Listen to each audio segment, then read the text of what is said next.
নমস্কার। অরিন্দম জয়ের লেখা কবিতা কবিতার সহজাত আভিজাত্য। তেল বোঝেন, নুন বোঝেন, বছরে বছরে সন্তান पैदा করা কানুন বোঝেন, কবিতা বোঝেন না। বোঝেন না তো বোঝেন না, দরকার কি বুঝবার? সবাইকে কবিতা বুঝতে হবে কেন? যেটা বোঝেন সেটাই করেন। গণ্ডায় গণ্ডায় রঙিন অন্তর্বাস কেনেন, অন্যের মাথায় কাঁঠাল ভেঙে খান, শত্রুর ভূখণ্ডে মিসাইল ছোড়েন, কোটের পকেট ভর্তি করে ঘুষ খান, ধর্মের দোহাই দিয়ে জাতিসত্তা ধ্বংস করেন। কিন্তু কানের কাছে ঘ্যান ঘ্যান করবেন না। কবিতা বুঝি না, কেমন কবিতা লেখেন, একটু সহজ করে লিখতে পারেন না?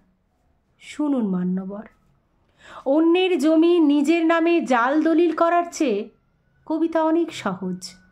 রোজ সকালে চিরতার পানি খাওয়ার চেয়ে কবিতা অনেক স্বাদু।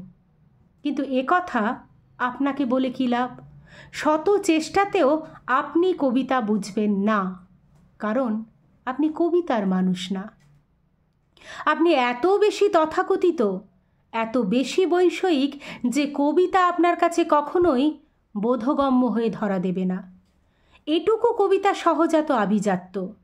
তাই আপনাকে অনুরোধ করছি, কবিতা বোঝার বৃথা চেষ্টা করে আপনি আপনার মহামূল্যবান সময় নষ্ট করবেন না।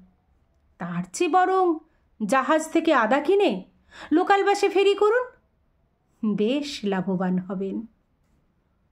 ধন্যবাদ।